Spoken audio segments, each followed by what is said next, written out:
So, gents, we're recording this on a Monday morning, about 12 hours or so. Monday afternoon, sorry, apologies. About 12 or 14 hours after the final of the 100. So it is another 100 campaign done. We are 4 years into the 100. And Jarrod Kimber, I'm going to ask you a very broad and generic question to kick this debate off about the 100. But after 4 seasons, 4 years, where are we at with the 100? So my son's got obsessed by cricket this year, 10-year-old, taking a couple of wickets, quite proud of himself. We'll tell you. Bowling? He's bowling left arm, yeah, a little bit of swing. Loves his cricket, and he, obviously in my house, there's always cricket on, right? So he's always watching cricket, and he sat down at the start of the 100 to watch it, and he's like, what's this on my screen? You know, the weird bars on the side that they have. So he's trying to work those out, and then he's like, what over are we in? And he spent his whole time, he goes, this isn't like the cricket we play.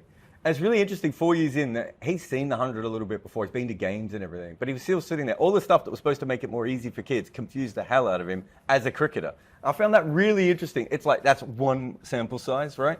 But it did sense to me that, and I went to a game recently, and there was a couple of people who weren't massive cricket fans, and they knew enough about cricket to be confused by the 100. All these years in, I still think we're going to end up with the T20 competition one way or another. But it doesn't feel like a premier competition at the moment, does it? Like, take everything else away, Bumble. It doesn't feel like the second or the third biggest T20 tournament in the world, does it?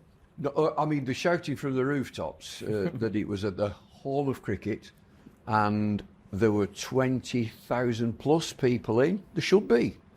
It's in the middle of London. It's a final, 2 finals. It should be full.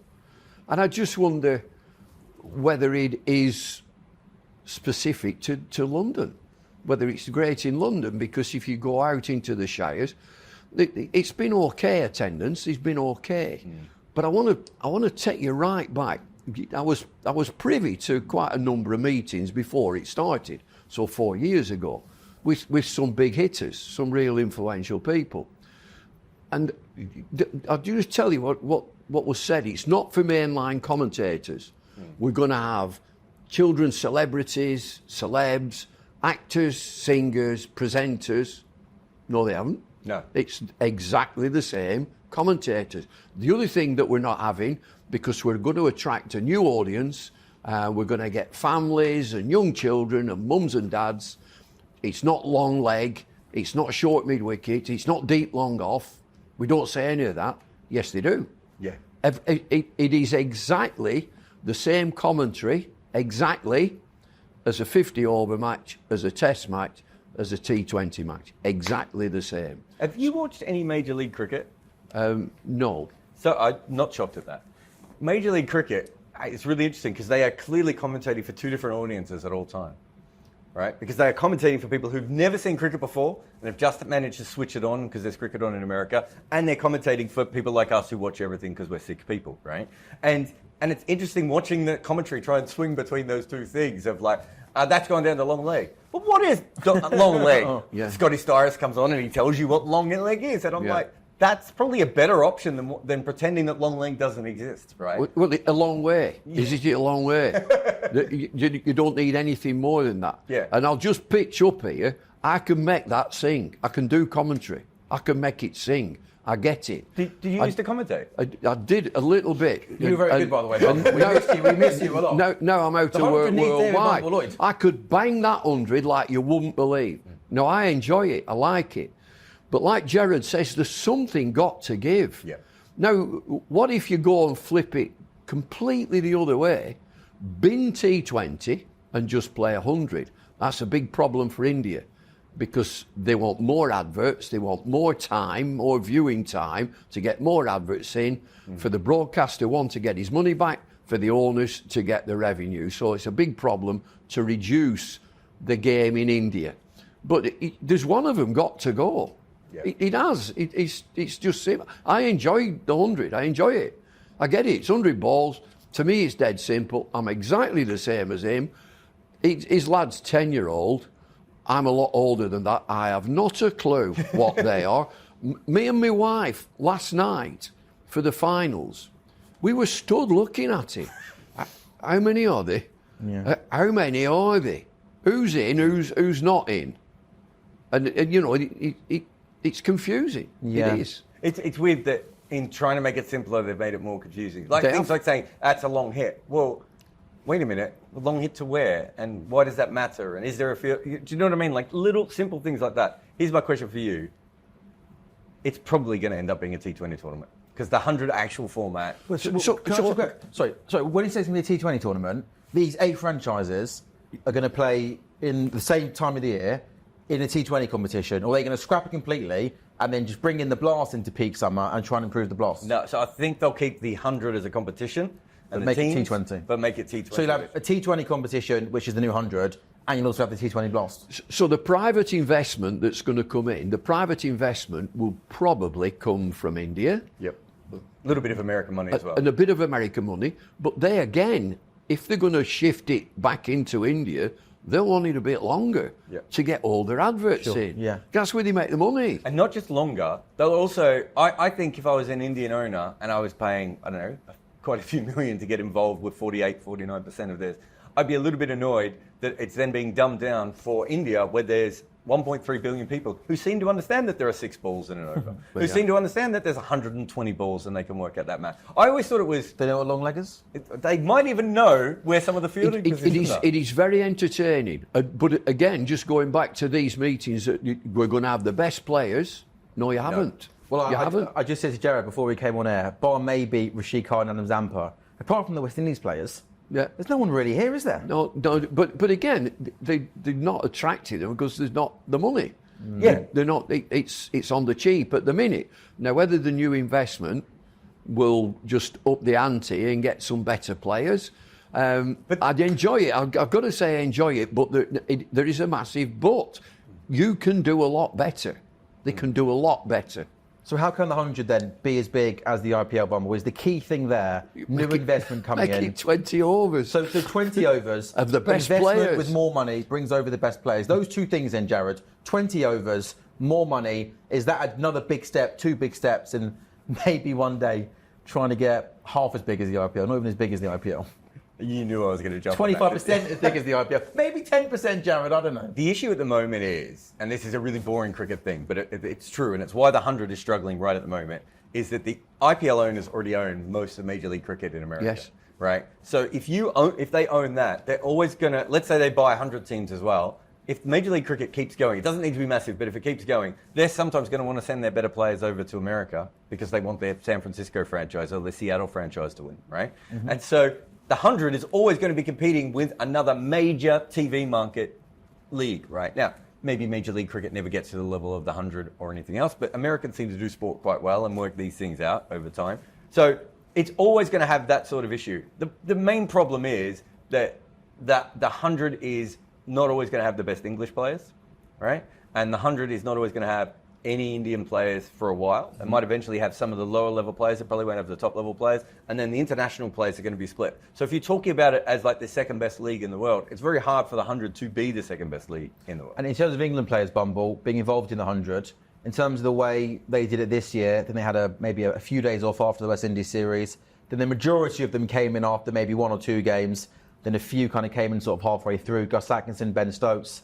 Are you happy with that? Because some people were sort of blaming the 100 on, Ben Stokes' injury. How do you feel about how the ECB look after the England players playing in the 100? They're just spinning plates. That's exactly what they're doing. It's compromise all along. It's the flagship tournament. And can we get our players in? But he'd get injured, and the captain's got injured. But injuries, it's just a fact of life. You can get injured anywhere. Could have got injured training, right? Yeah, of course you can. But like Jarrod says, that players are now getting very used, and so we must, about shipping along. I'll not play here, I'll play over there. Yeah. And Chris Green at Lancashire, T20, he's now gone to play in the Caribbean Premier League, but he's coming back.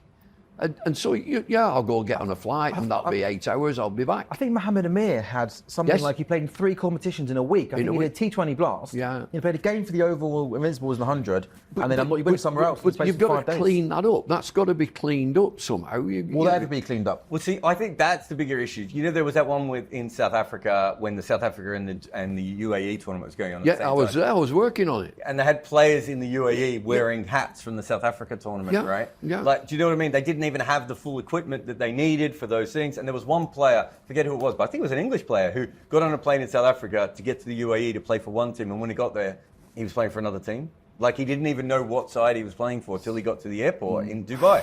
So they have no idea what's happening. This little period here, the CPL, Major League Cricket in the 100's not too bad. The one between... January, February time, is it? Oh, it's crazy. There's like a league everywhere in the world. Although, can we just stop and say that we're all going to be watching the Cayman Islands T10 tournament? I can't believe Bumble didn't get a gig. David Warner's playing in it, isn't he? David Warner's there. I've seen it this morning. Well, players are going to a tax haven to play cricket. I am shocked, Bumble.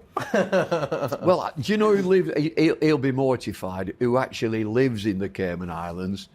Who, if it was outside his house, he would shut the curtains and he would get a protest. Michael Holding lives over there. He won't have that. There's something about Bumble and Michael Holding commentating on the 100 final that we need, don't we, in this country? Mikey is Jamaican. He's unbelievably stubborn. This is not cricket. Yeah. He just says that. That's it. Final question then to wrap this up. 4 years into the 100, Jarrod, look into the future. If you to predict the next 4 years, how is this all going to play out? Where are we going to be in 4 years' time? It doesn't matter if the owners own 49% or 51%. Once you bring in the capitalistic nature of the Ambani family and these, incredibly rich families and incredibly rich businesses in India, they're going to hold sway over all cricket. If they own 49% of a 100 team and they own Major League Cricket and South African cricket and UAE teams and all these sorts of things, and eventually they'll own the Big Bash teams as well, they are the most important people in cricket going forward, right? And the 100 is the next thing. It looks like in the next 2 years they will own a bunch of 100 teams. So with that, I would say the power will completely move over from cricket boards to owners from here on in.